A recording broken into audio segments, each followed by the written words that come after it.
G'day guys, welcome back to Roadside, presented by Zwift. Day 3 of the RoadNats here, and we've got our FE Sports Daily Show. We've literally just finished the Criteriums in Northbridge, Tommy. Seriously, I reckon there's about 10 or 15,000 people in Northbridge tonight. It was insane. Yeah, it was on the pump, and I can certify that.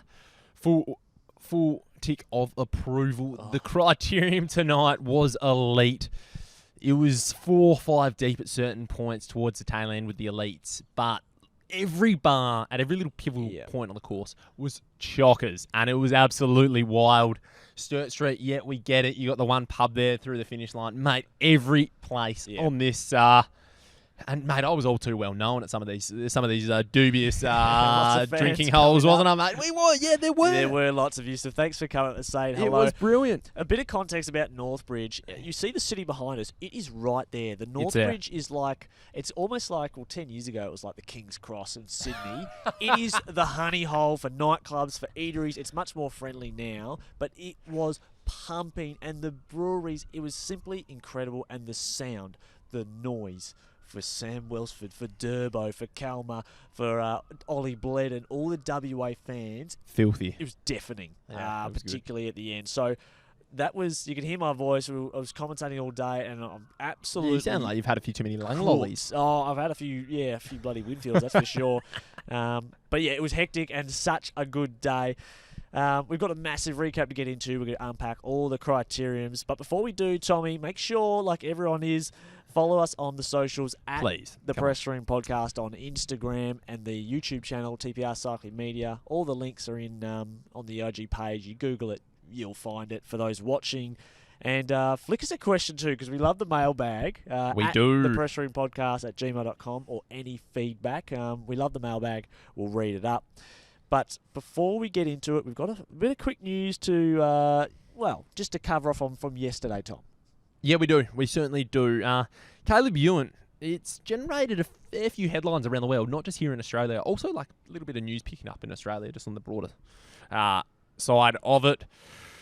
What's the play here, Jet? What's the play with Caleb Ewan? Has there been a development that you're aware of? It's similar to the Road Nationals coming to Perth, rumours and secrets that were just not a secret, because the very first thing that was said to me by the inner workings of the commentary team was, have you heard the news about Ewan? And there was a lot shared. And I've had members of Caleb Ewan sort of close to him, and also people close to the team of Jayco. So we can trust these sources. Pointing the fingers like the Spider-Man meme.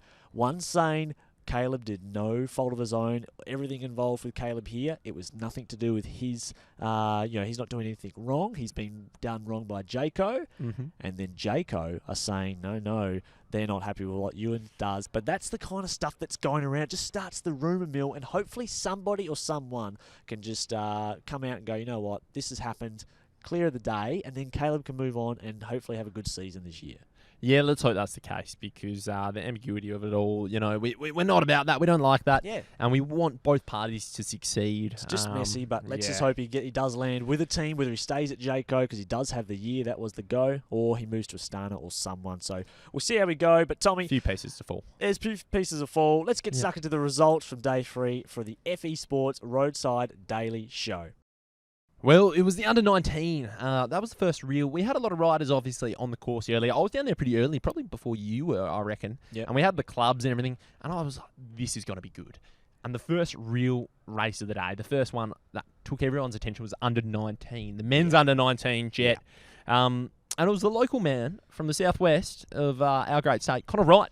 He was the big animator. Well, the under-17 road race champion who stepped up first year under-19, he was flying, and he's in the ARA Skip Capital colours. Yes. I didn't know that, by the way. And they had numbers in that race. Probably, I think it came down to 20 riders. They had 7 in there. And he was animated. He was off the front. He had a 12-second gap at one point with Darby Gabler. Mm-hmm. And Darby Gabler, I don't think he gave him one turn. And it was about 8 laps worth as well. So Wright was flying today. Yeah, you could pick out the people in the crowd who were from the southwest of our state, mate. There they were, just absolutely giving it to Connor Wright. They were riding him all the way home. It was great to see. Strong ride for a first year. He really showed. So strong. Oh my God, he is talented. His TT ride yesterday, unbelievable. But do you reckon that signing's happened overnight? Mate, ARA, they're quick with the paperwork. I didn't know about that until I saw him with the TT kit. So, ARA, they dominated everything. If they weren't in the breakaway, they were chasing it down, and they had big Ollie Jurovic. Remember, we spoke about him in the preview. Yeah, we did. He got the sprint. It came down to him and Donovan Mackey, Yes. WA boy from Cycling Development Foundation, and it was very close. I think Jurovic thought he had it absolutely dusted, but Mackey pushed him to the line, half a wheel in the sprint. Alexander Hughes got third place. Jonas Shelverton, ARA again. Benjamin Coates and Connor Wright still, after all that work off the front, was sixth place. So impressive. Well Very done. impressive. Well done to Jurovic. He was the champ and setting up a juicy battle in the under-19s for the road race tomorrow. Yes, I agree wholeheartedly. It's going to be a juicy one. The women's under-19, it followed a pretty similar pattern in terms of winner. Amelia Sanders, she got the chocolates. She backs up her time trial victory in Rebold Park with a Criterium victory. Jet, can she win the triple? Has there ever been a junior who has won the triple? That's something that the commenters need to answer, because I don't know. Has anyone won all three, the crit, the TT, and the road race? Surely some absolute filthy star of our sport has done this, and we just don't know it. We're unaware. We will get the producers onto it. We'll get the intern onto it, Somebody mate. find that out. Whether it's a junior, whether it's a under 23 or an elite, I don't know. But Amelie could be the one to do it. Now, Anna Dubier, she was your pick. She was my pick second. And then Ruby Taylor, superstar, got third. She just does it all from Hawthorn CC. So well done to those three. And Amelie Sanders, she's on an absolute flyer. Now, Zwift, we've got the TDU Zwift Party. Now, I was going to message you today. I'm fond of those things. I like that Tour word. Down Under. Yeah, I like that Zwift, word. of course, a big sponsor of Tour Down Under. They've got the Zwift Party. Now, 21st of January, put it in your calendar, by the way. 6 p.m. Or 5 p.m., sorry. Join us. There'll be location details will come out very soon, but the 21st, 6 p.m., put it in your calendar, 21st of Jan, the Zwift Party.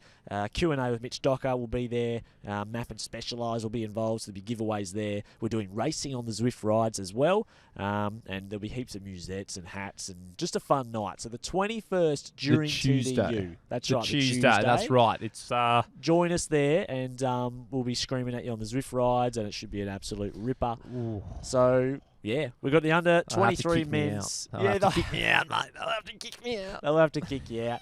Under 23 men's coming up. This is Roadside, presented by Zwift. Well, mate, this was an absolute doozy of a race, wasn't it, hey? And this had the locals packed on the barriers just where I was, mate. Just before the last corner. 100 metres, 50 metres before the last corner, mate. It was just rife with unsolicited advice all day. But when it got to this race, and there was a moment of pause and hesitation because everyone was like, I can go get a drink. I don't need to watch this. I know the result. Who won it?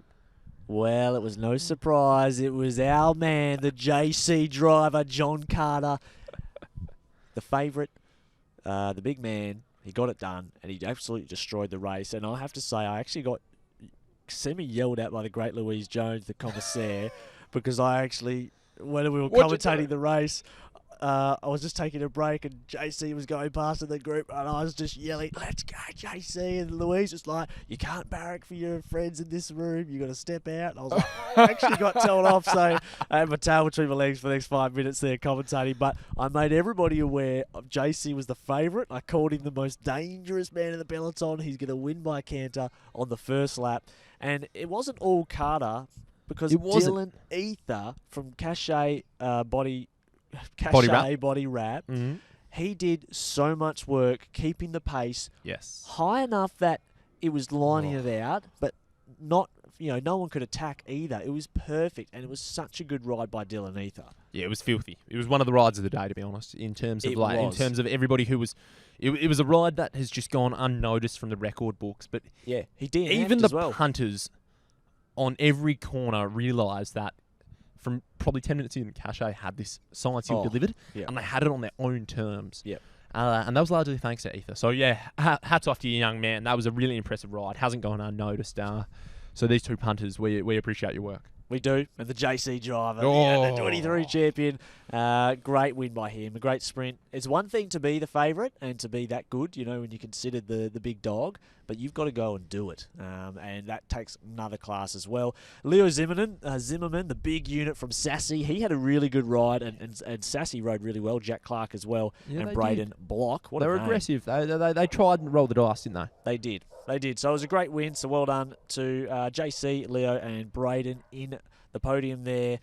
Now, our women's elite at under 23 was combined, Tommy. We had 18 under 23s, and the rest of the 50 starters were elite women.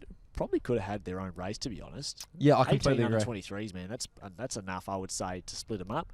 But regardless, the women's elite under 23 race was a great race, very exciting, but it was over after about the fourth lap when Amber Pate and Kira Will jumped away. And Liv Alula Jaco, they had the numbers. They just shut it down back in the peloton. They certainly did. Tell you what this is. This is a Jess Allen masterclass. The Queen of Perth cycling, Jess Allen. She's been on the road with the team for countless years. She's in the driving seat as a DS now. Yeah. She scoured that course. She knew what was going to be expected from her team. And they also knew what was going to be expected from her. And I dare say getting Amber Pate up the road after a sort of fast, frenetic couple of opening minutes was exactly part of the plan. And they executed this race to perfection. Every time they came around my neck of the woods on the course, they were just either first wheel, second wheel, dragging the brakes through the corners. And at one point, I reckon maybe 40 minutes in the crit, I looked down at my watch. They had like a minute 20. Yeah, we were doing the time gaps when we were calling it. And after the first 3 laps, it got to 14 seconds very quickly. Then the taps turned off and it went to 35. Then it was out to 40. And then it got over. It went up to a minute 30. And we started thinking about, geez, they might take a lap. And this was the great thing. Just when we were thinking that, 40 minutes into the race, Amber Pate attacks. She attacks Kira Will because even though Amber Pate's won the race before, 2023, kind of by accident in a way, she did not want to go to the line with Kira Will, who's actually got some serious wheels. Completely agree. And I tell you what, you could see the moment of joy on her face. She didn't celebrate until the second last corner. She came on to William Street. She threw her hands in the air. She had the gap over Will. Yeah. She was just saluting to the punters 5 deep. They loved it. It was great to see. She acknowledged their love and applaud for this solo effort. It was great to see. The break, not the break, but the pillow, mate. They got their notice by the commissaires pretty early. Yeah, well, because Will and Pate were coming up behind them, they had a minute 30, and the lap times they were lapping was a minute 49, and Amber and Kira Will held basically 149 laps from the very second lap all the way through to the end. And once they were coming up behind them, thinking about the sprint, the commissaires decided to ring the bell for the peloton so they could sprint for bronze. Mm-hmm. And then once they'd sprinted for bronze and got them out of the field, they then allowed Pate and Will to battle it out for gold and silver. And kind of when they decided that, it was when Amber had attacked and gone solo anyway. So the sprint for third was very impressive. Maeve Plouffe smoked Ruby, and I'm not sure who was 6. I can't remember, but it doesn't matter. She won by a couple of lengths. Lucy Fitchers, I think, was in there. I think Manly was 6. Manly was 6, and then Lucy. But Maeve showed... Oh, she's come here in form. She had a nice turn of speed. But Kira Will, she's an under 23, Tom. So what? Second in that race and as under 23. If she'd won the race, she would have been elite champion. So they actually bypass and go straight to elite. Yes, we like to see that. We've seen that at state level, and obviously Sarah Gigante was proof in the pudding when she won the national title elite on the road a couple of years ago as an under 23. Actually, that was I'll rectify that. Was my bad. Josie Talbot was in 6th. Oh, good ride. And by her, Alexandra Manley was in 7th. So great field too, by the way. Sarah Roy was in there. She was an animator. Yeah, Little Trek with Loretta and Spratty. They were really active as well. And Rachel Wales was throwing her weight around. It was a good ride by her. Lucy kind of outnumbered. She had to do a lot of work. Fitches. Yeah, she did. But nevertheless, a really good race. And Amber's won it twice now.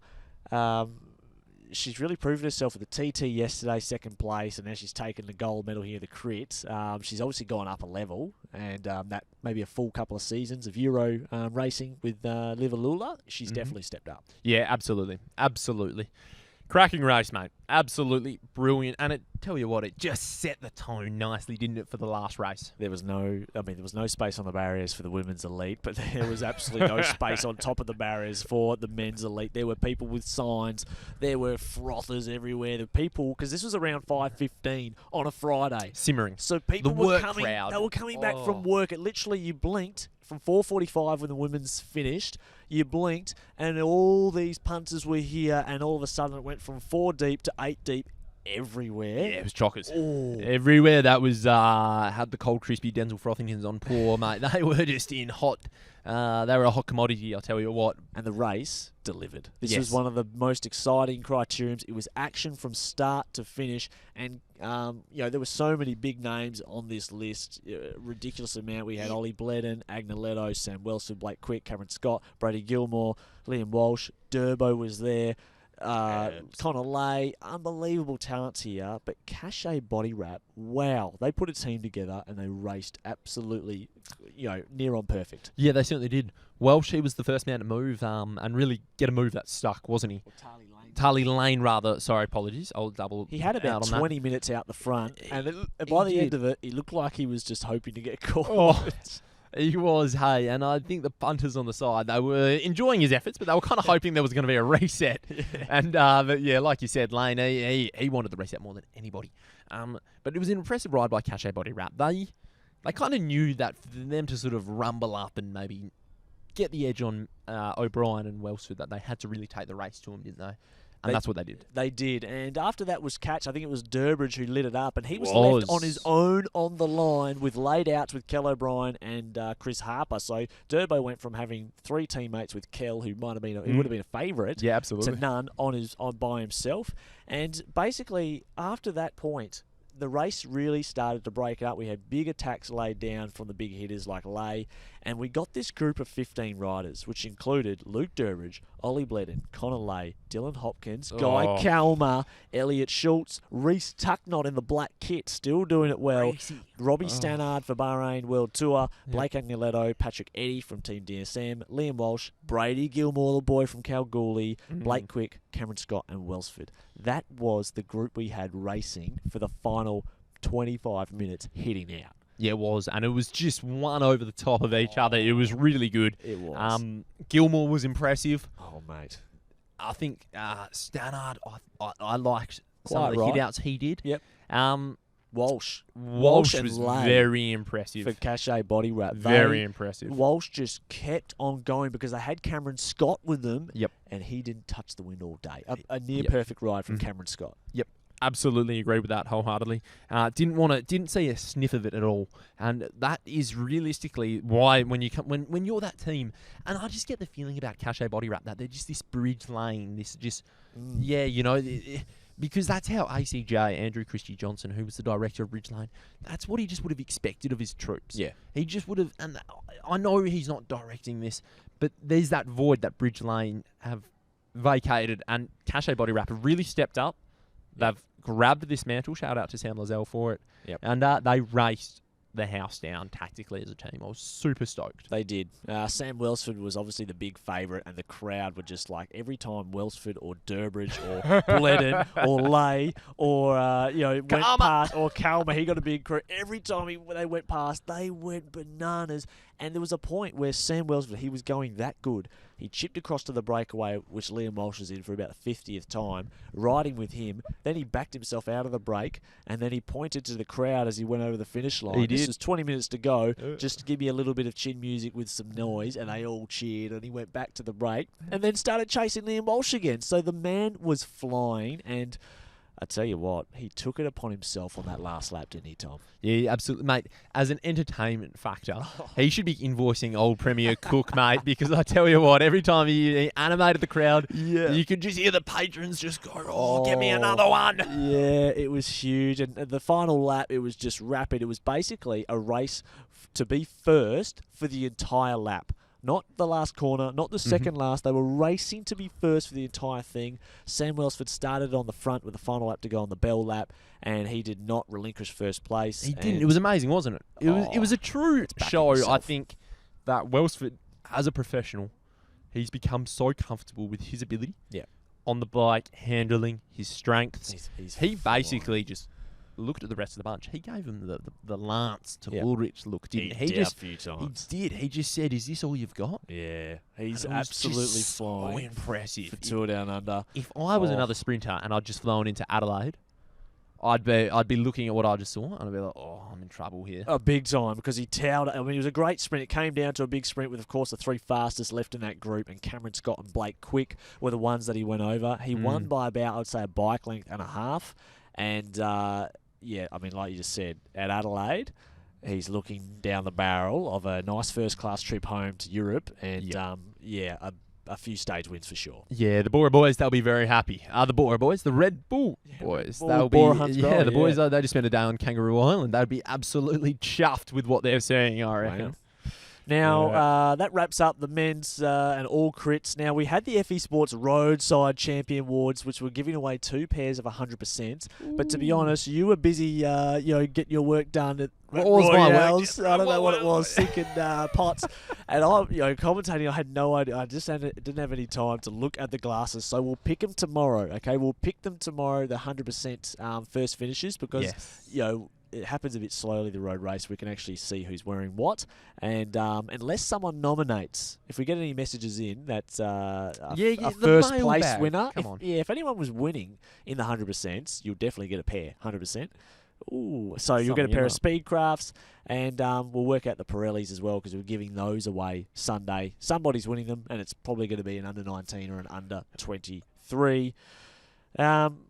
Yeah, we expect massive crowds for Saturday and Sunday in Kings Park. Tommy, that's tomorrow. Yeah. It's going to be a big day of racing. It is. It's going to be scintillating. The weather tonight was beautiful. Not too hot, not too cold. Yeah. Light southerly. I reckon tomorrow's going to be more of the same, mate. It is just... Mate, Perth we've just turned it on. We've turned it off by turning it on, basically, if you know what I mean. We have. Yeah. And we're also really grateful as well for everyone who's been watching on YouTube. Lots of people have been tuning in and commenting, and of course, following on the pods. People just tell you what, mate. At the awesome. Bar, when it's 3 deep, people going, "Oh, you two blokes are funny." But it's like, "Oh, we're not trying." It is bloody good. We love it, and we love that you guys are enjoying the pod. So we've got a big day, Saturday and Sunday. The road races at Kings Park tomorrow. This is the FE Sports Daily Show for Roadside, presented by Zwift. We'll see you tomorrow.